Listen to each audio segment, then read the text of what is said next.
Welcome to a new hiking and history video series where I'm going to be walking the Hadrian's Wall path. This is going to be a 6-part series following all 84 miles, starting in Newcastle and ending in Bowness-on-Solway on the west coast. Even though much of the Roman wall is now gone, for most of its length the path runs close to the remains of Hadrian's Wall, which was a defensive wall built by the Romans on the northern border of their empire in Britain. So for part 1, I'm starting in Wallsend in Newcastle and going around about 15 miles to end at Heddon-on-the-Wall.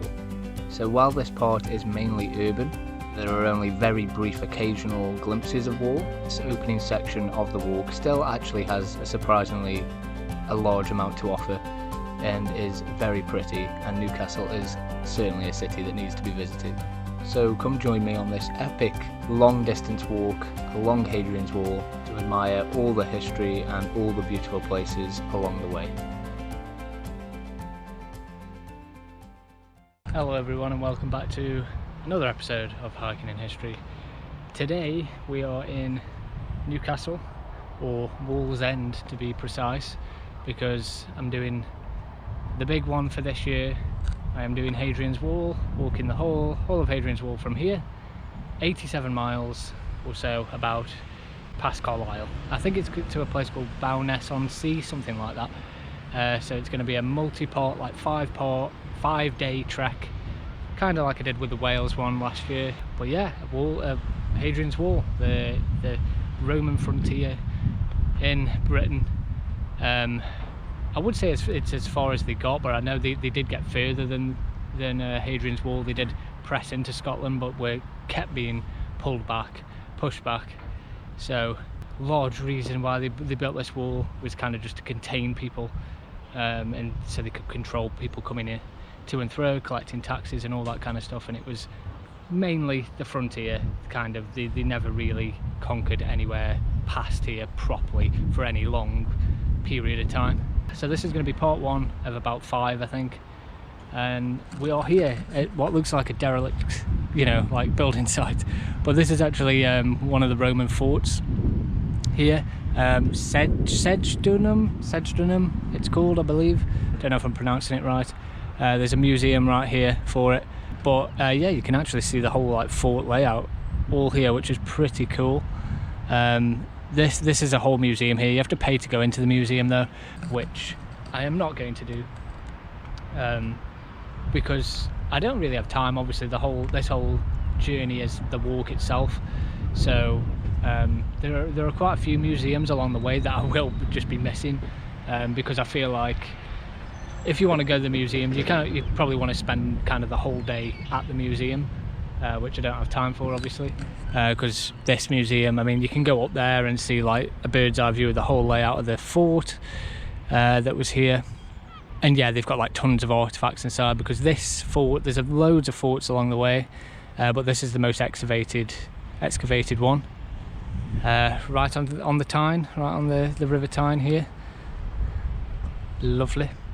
And I don't know if that's a piece of the wall or if they've just put that there, because it does tell me in my guidebook, which here is the guidebook that I'm going to be using, by the way, my Bible.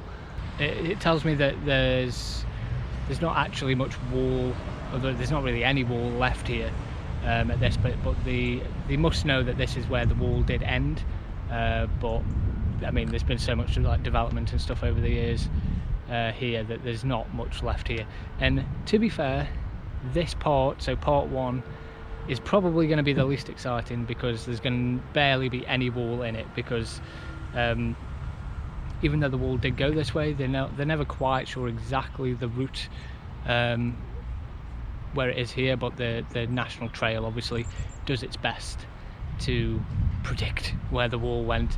But once we get to like day 2, day 3, it's going to get absolutely stunning, tons of wall, and we're going to be following it the whole way to the other end of, well, Britain, the other end of England, the other side. I best get going because I've been rambling on here at this fort.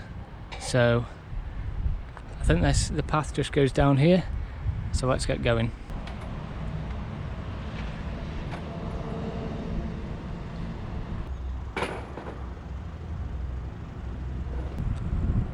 I've just said there's not going to be any wall on this one, and we've already got our first piece of wall.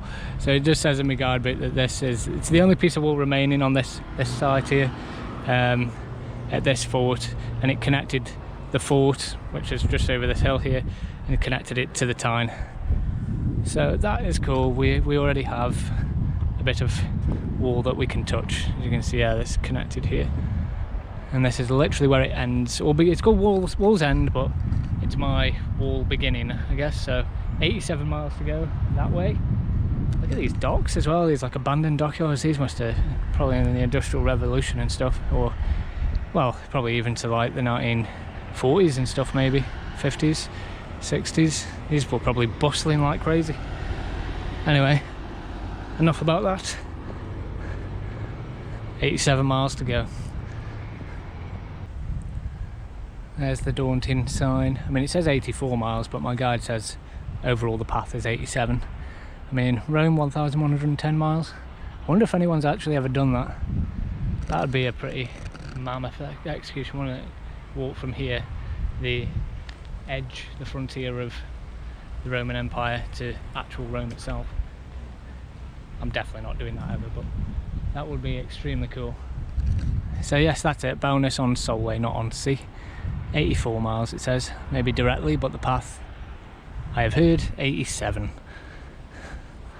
This is a very cool thing that I've just come across, which was not even in my guidebook. There was literally just a sign just saying Roman baths down here, and I've just literally come down, and yeah, there are literal remains of Roman baths. There's a little information board here, that they weren't attached to the fort. They were further down here, closer to the actual river. And they found them. They've been lost for ages. It's only quite recently, like 2015 and stuff, when they found them, because they were discovered by this guy, John Hodgson, in 1814. Like he found them and described them, wrote them down, but he never revealed the location of where they were. So they were just kind of forgotten about. They were completely forgotten.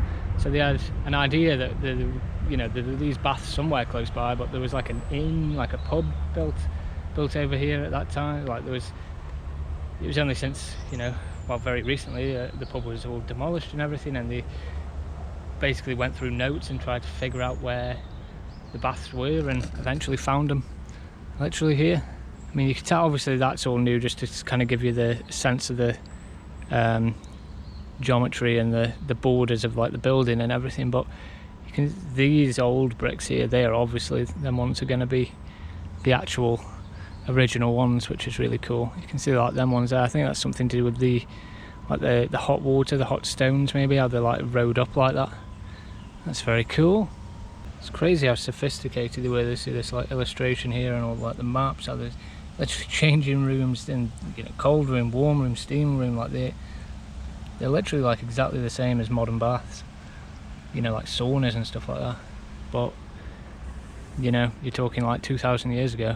Absolutely insane. Oh, there's another information board over there. That's not good. Eating into my time. I mean, to be fair, I've got all day, so I should be okay. And this walk hopefully shouldn't be as strenuous as the Wales one. I learned a lot from the Wales one I did last year. Mainly backpack.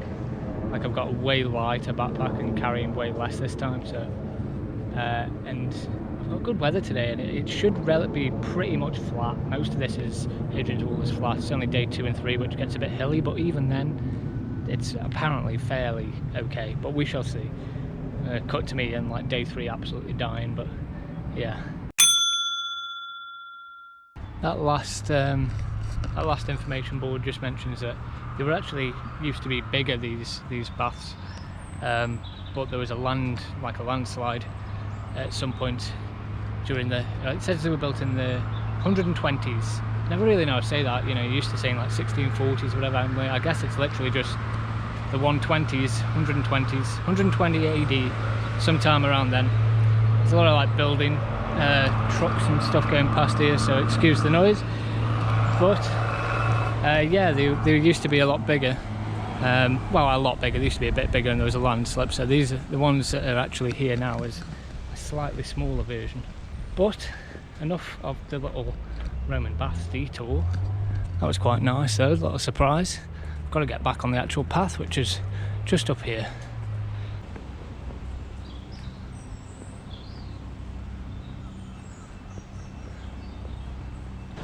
There we are, the city of Newcastle upon Tyne. Looks like I'm re-entering the city. Must be the border of it. And there's our man, big old Hadrian, Big Hage, the Big H, who is obviously responsible for building the wall, under his decree anyway. We'll talk about him at some point. Yeah, now I don't know which way to go, either this way or this way. Let's have a look at the guide. So I've never actually been to this part of England before, that being Newcastle.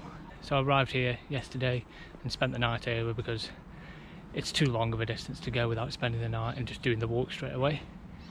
So yeah, it's my first time in Newcastle, which is pretty exciting. I actually didn't have much expectations for it, and I'm kind of glad it didn't, because it's really surprised me actually, even though I've literally just been here one night and just had a very brief look around. But I had no idea it was kind of so grand. I obviously knew it was a big city, but just the size of the buildings and the streets and everything, the architecture is like absolutely gorgeous in the centre of Newcastle. So if you're from England and you were like me, you've never been and you don't know that much about Newcastle, I'd say definitely go. Like I would love to come back. And there's actually pretty good connections, like you can get like coaches from Manchester, and it only takes about like 3 hours to get up there, and it's really cheap. So yeah, I need to come back here and actually like check out some of the stuff around here, because it seems like a really vibrant city.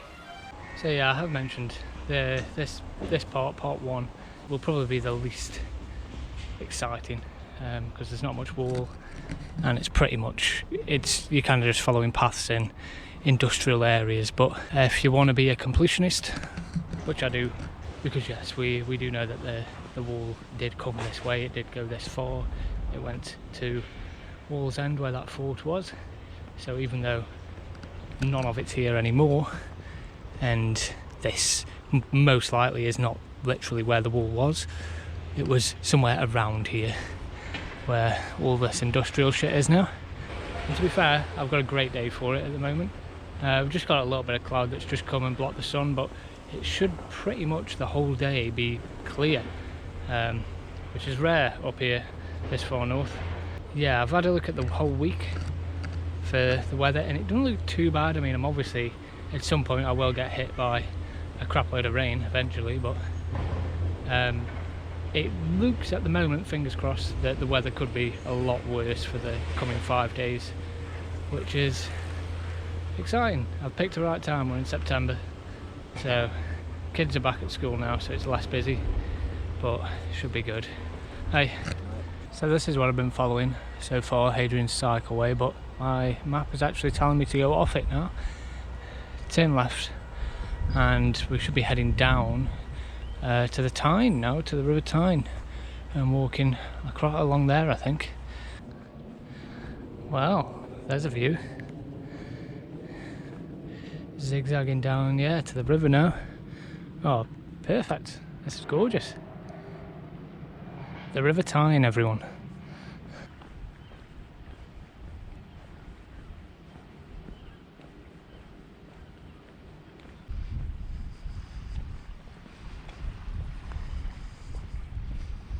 Well, this is a nice start, isn't it? I'm glad I've got gorgeous weather at least. Nice clear day, nice and warm, and just the peaceful tide of the River Tyne. I probably would have preferred to have really good weather on days when I'm, traversing the main bits of the wall, but hey ho, we'll see. Maybe we will get good weather, but I think the next maybe 1 or 2 days might be a little bit dicey, and then it clears up again, but all that's in the future. Just walking along the river here, and you can see the remains of an old ship here as well. God knows how old it is, because they were definitely still shipping and doing works. I've just passed a tar works that used to be there, so yeah, I mean, it could be fairly modern-ish, but it looks old, doesn't it? It could be a ship that's like you know, over 100 years old, who knows. Quite a decent sized one as well. It's just stuck, rotting away in this mud now. That's really cool.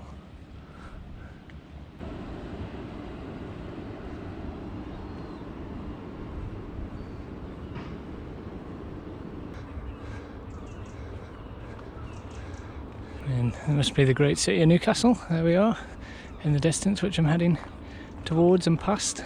Today we'll be finishing at a place called Heddon-on-the-Wall, which is past Newcastle, and so we should get into some nice sort of countryside area just about at the end. Before then, tomorrow, day 2, will I think be a lot more exciting, a lot more actual wall action. But even this, I would recommend still doing this to be a completionist as well. But lovely walk right by the Tyne and views of the city coming in.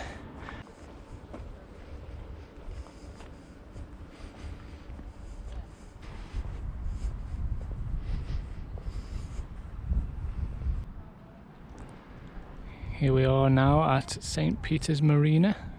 Beautiful little marina here. Another old ship of some sort that's just been left. I kind of like that though, it's really cool. I mean, it must be fairly old. Actually no, this one is made out, it's got metal on it as well. The other one was just wood, I think. Well, look at this little spot with all these houses here. What a gorgeous place to live. I think we're heading over this little bridge here and continuing on. Very nice here. I think there's a little cafe as well. Yeah, a little cafe. Gorgeous.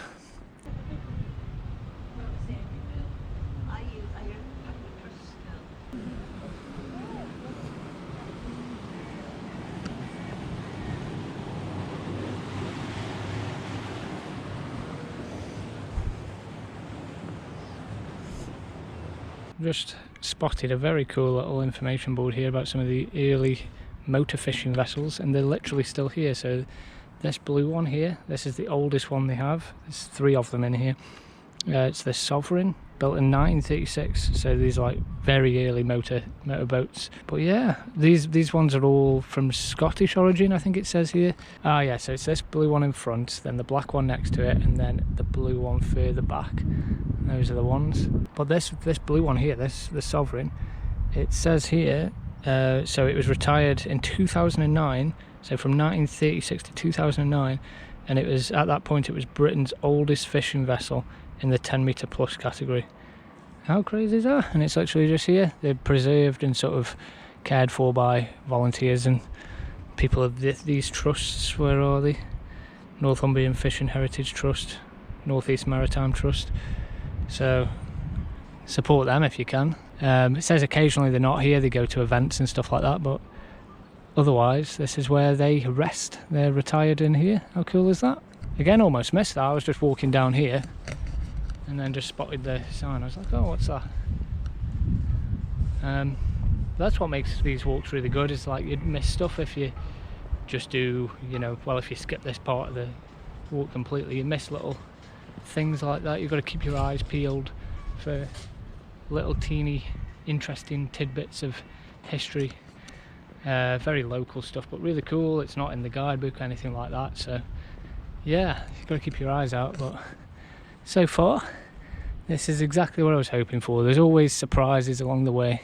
This little marina, definitely one of them. Really pretty.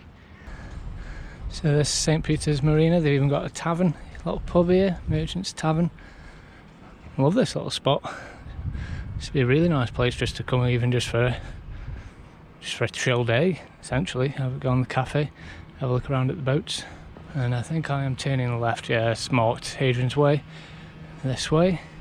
It says in my guide as well, but look at it, these houses are really nice. This is a lovely little neighbourhood.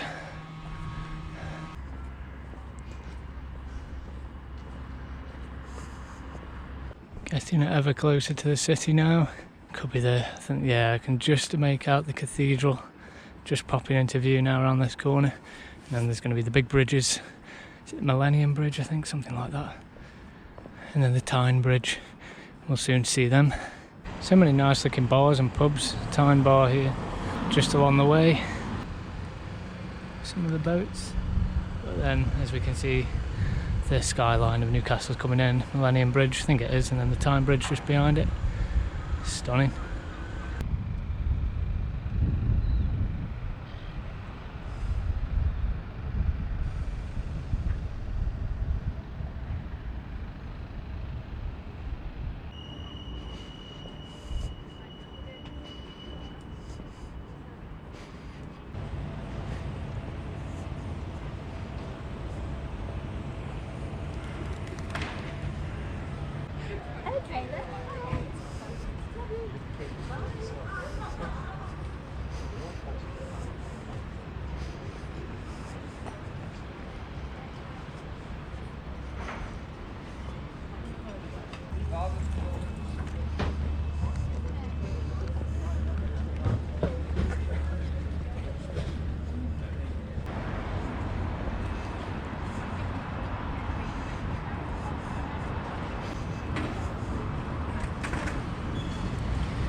So here we are now in the centre of Newcastle, Tyne Bridge, which is a pretty impressive, stunning bridge. Got some construction on it there. I hate the writing on it there. I don't know if that's there's like a run going on, so it might literally just be there for that. I'm guessing it is, because if that's on there all the time, that's horrible. But I'm pretty sure it's just there for temporarily, which in that case is pretty cool. Literally, I just stayed just up one of these streets last night. We are going directly through the centre.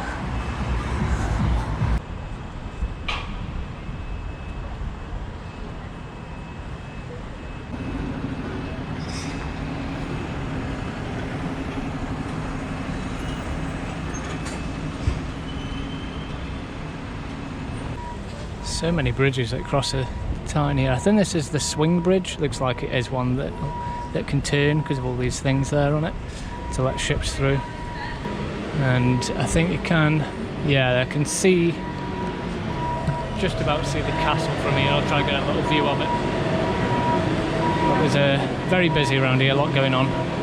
You can just about see there, that's the castle, Newcastle Castle, the top of it anyway. Again, that's got its own museum and all that stuff, but we won't be going there today. That would be a whole separate video otherwise.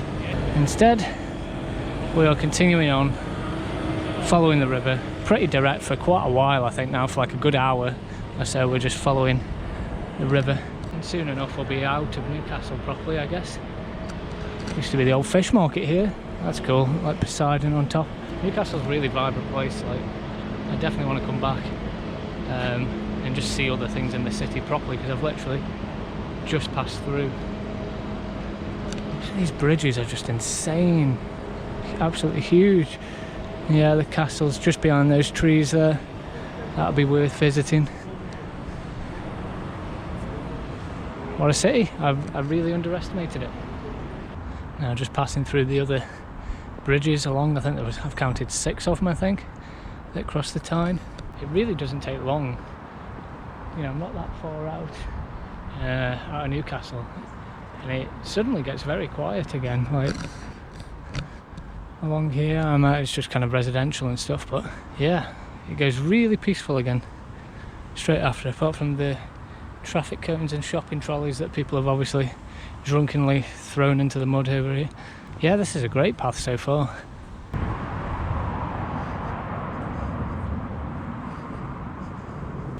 Don't know what this big structure is on the other side. Looks abandoned now though, whatever it is. And then this side, I don't know if the tide comes in more and the river rises so it covers this area, but at the moment just seagulls and other types of birds just hunting for little worms and stuff inside.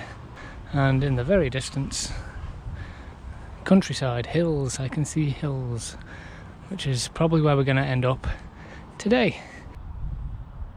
So I've found out what this is, this whole wooden thing. It is Dunstan Staithes.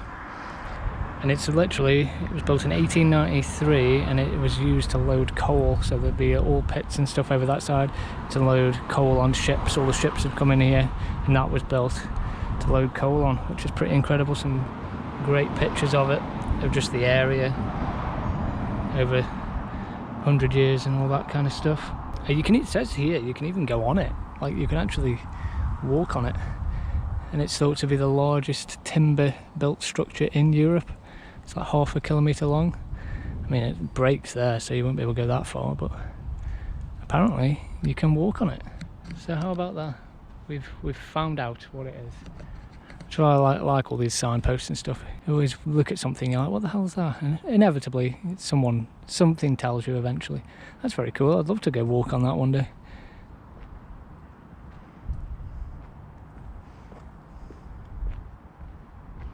Also here, which is pretty cool. So this was the site of the Ellswick shipyard, and it says here, which you wouldn't think, from the years 1895 to 1905, virtually the whole Japanese navy was built here. All these ships, Yashima, Azuma, were literally built on these banks, which is pretty cool. Who knew that Japan had such a link to here? And even the Japanese admiral, a guy called Togo, came and visited these shipyards to see where practically the whole of his navy was built. I guess it came to bite us in the end. Seems that they probably used a lot of those ships against us during World War II, but this was before then. This was for their own war, so like countries from all over the world, it said the Austro-Hungarian Empire bought ships from here. Warships were built all along here, and the world came and bought them. It's not like we were just building for ourselves. So that's pretty damn impressive, and it's literally just kind of like a business park now. I mean, it's good that it looks pretty. It's not like abandoned or anything. It's just a modern sort of business park for companies and all sorts like that. Really cool history.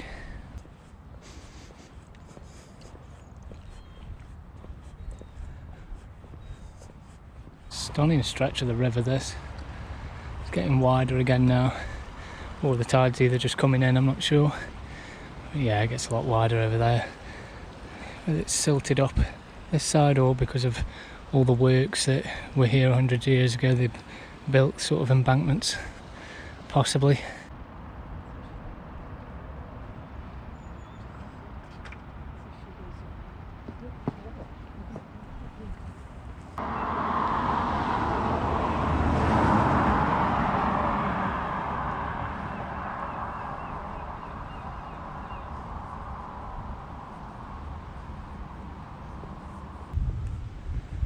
Absolutely stunning views of the Tyne all along this path. Benches everywhere, absolutely gorgeous on a day like today. Perfect weather for it. Just so peaceful. That's what I'm saying about, even though there's no wall yet on this path, day one, it's well worth doing still, just for this. Except that trolley, whoever threw that trolley there, absolute dickhead. Beautiful pathway across the river. Stopping too much though now, I need to kind of get going. I'm not running out of time, but it is currently 1:20. I think I'm still making fairly good progress. It's probably not like crazy far at all. Heddon-on-the-Wall, I'm definitely outside of the main city now, so yeah, should be very relaxed.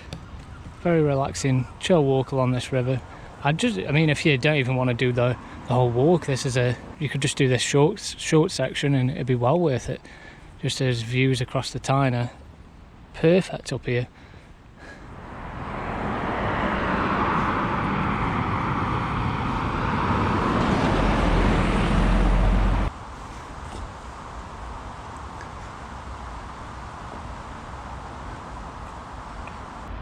There's a huge bridge here that we've just reached. Cars go over the river, and we're just above the motorway, heading down here. And I think this path should come to an end soon, and again we've got to cross more roads. Pretty sure I'm going up this way, but I just wanted to point out this cool thing here, this bridge. You can just see here, by the looks of it, it's abandoned now. It's like it used to be an old railway bridge by the looks of it, and that's the main one that most people, all the cars use. But I'm turning off, going up more residential areas. It's gone a little bit more like for the past hour now. It's just residential and kind of paths that aren't too interesting, but I knew today was going to be like this. Nice food truck here though, so there's always stuff along the way at this section. You know, we're in an urban area, so we're not too remote at the moment, but I should be coming towards one of my first detours soon, which should be going to some kind of turret So I'll see you there. Okay, so after walking through this parkway here, I come to, again, it's all marked pretty well, Hadrian's Way, which this goes over the A1, massive motorway. So I will be coming back this way and going over there, but doing a detour this way to the right. On my guidebook there is a little detour to a turret that has a connection with Hadrian's Wall. So we're going to go see that because it's not too far away. Do the detour. I'm probably going to have a little rest there as well because I've been going pretty hard for the past like hour. The backpack is starting to hurt.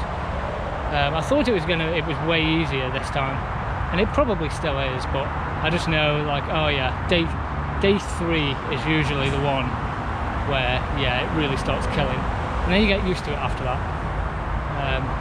So I have definitely prepared better this time with having a lighter backpack. Always pack as light as you can.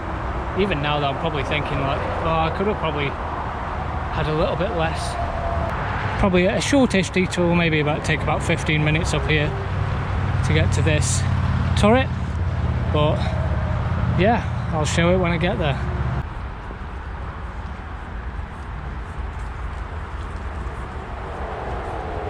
So here it is, Denton Hall turret. An actual bit of Hadrian's Wall again. I'm standing in the turret right now. So literally like this. They had turrets, it says two every Roman mile they would have them. It was all very symmetrical. I know that I've been reading about it a little bit in the actual guide, that it was so rigorous, and like sort of every Roman mile there would be 2 turrets spaced evenly apart and all that kind of stuff. This is a 65-metre stretch, so it's the only bit of the wall that we've come across so far, apart from the very beginning, that is left. Denton Hall turret. I think Denton Hall's just over there. Yeah, and I mean this little bit here, which suggests that there was a ladder that would go up further, but they're not quite sure how tall it was. It could have been two stories or anything like that. There's no concrete evidence. Here it is. I mean, I'm excited just to see a little bit of the wall, to be honest. I'd hoped there would be kind of a bench or something here that I could just kind of chill at for a while. I suppose I could just sit on the wall, but it's right next to a main road, which I don't really want to eat and chill out here. So I'm going to have to go all the way back and find a bench, I think. But we have found more wall. Any chance I can to find wall, I'm going to make it. And it is cool to actually find a turret here as well. That's nice. But yeah, this was all excavated, so it was buried under and then excavated out. Literally right next to just housing estate. And outside you've got this. Oh, Hadrian's here as well. But yeah, I mean, it's wild just to think that, like, you know, 2,000 years ago, or almost 2,000 years ago anyway, 1,900 years ago, so you might as well say 2,000, that they built this that long ago, and it was going all the way to the end, which I've just walked. And that's insane. Never mind the, you know, countless, bloody, still like 75 to 80 miles I've still got left to go to the other side of the country. And it literally only took them 10 years to build it, which is absolutely insane. That the wall here is a broad wall, indicating that it was built early on in the construction, because it was built from east to west the way I'm walking it. So it's a wider wall here, and then later on they narrowed it when, like, design plans changed and stuff like that. So this apparently is a part of the earlier built wall because it's wider. Very cool. So back down I go, back to the bridge. Still not eaten. I was really hoping to find like a bench there or something in it to be kind of quiet, but I don't want to sit on that wall right next to all the cars and everything. Poor little me, still hungry. The next bench I see along the way, I'm having it. Here I am, back at the bridge, crossing the M1. I believe it's the motorway that goes all the way down to London. This giant thing goes completely north to south. I believe so, anyway.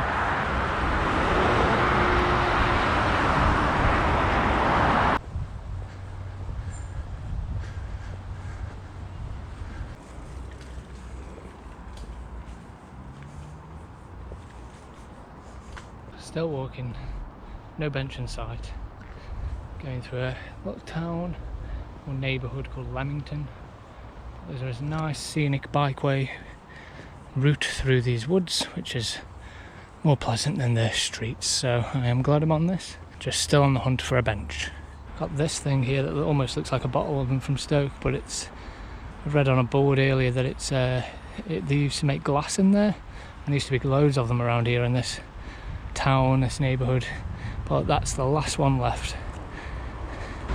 Oh my god, a bench. Why is it there and not there? I feel like it's in the wrong place, but I don't care, I'm gonna have 5. Right next to this bloody road again. This is a horrible place to put a bench. Just to mug me off, literally. Oh, just like a minute walk away, there was a better bench on the other side. Absolutely ridiculous.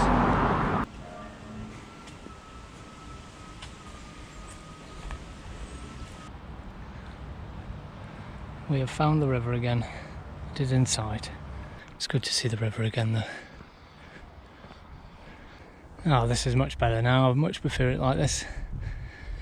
Just a shame the sun's gone down. We've got a lot of cloud coming in now. It doesn't look like it's going to get sunny again really, but for the majority of the day it's been very good. Shouldn't be crazy far from the end. My end goal of today. Just following the river some more. No other detours, nothing like that. To Heddon-on-the-Wall, where the proper wall actually starts.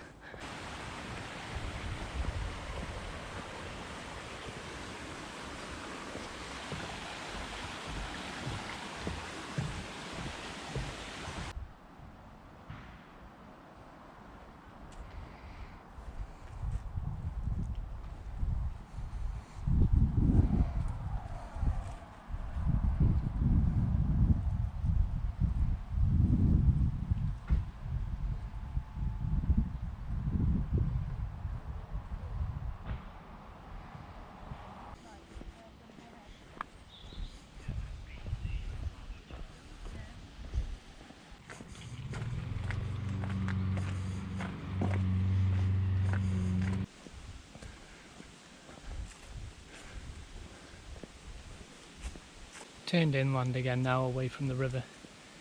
I think I'm on this path now for about a half hour. It should get me pretty close to Heddon-on-the-Wall, which is the end point. So today, I mean, I'm not wrapping up just yet, but it's gone, you know, like kind of as expected. It's barely any wall content, probably the least exciting day in terms of the actual Hadrian's Wall path, but still very good. I mean, beautiful walk right next to the River Tyne, and some nice little surprises on the way as well, so I would still recommend doing the full walk, including this day. And you get to go through Newcastle, which is great as well, so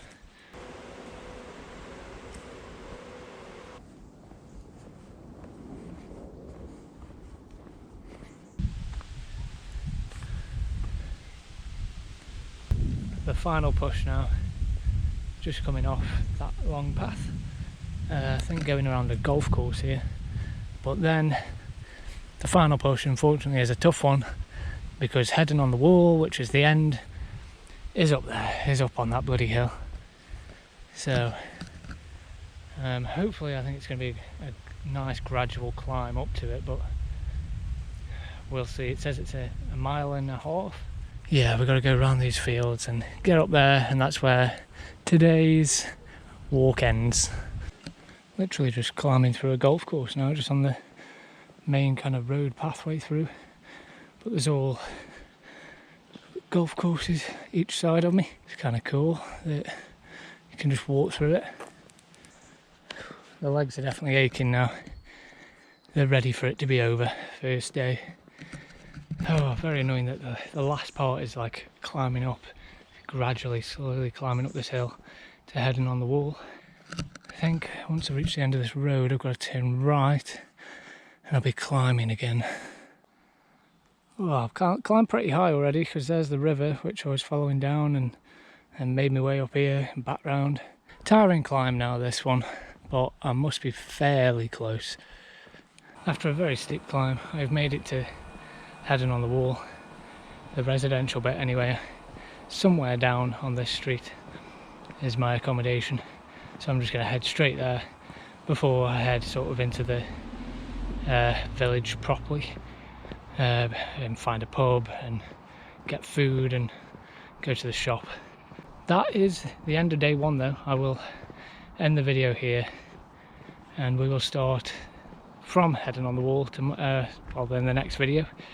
There is part of the wall here, I will find it tomorrow. So overall, good day, good start. Even if this is the most boring of the days, still pretty good. Like and subscribe, all the YouTubey stuff, and I will see you in part 2. Bye.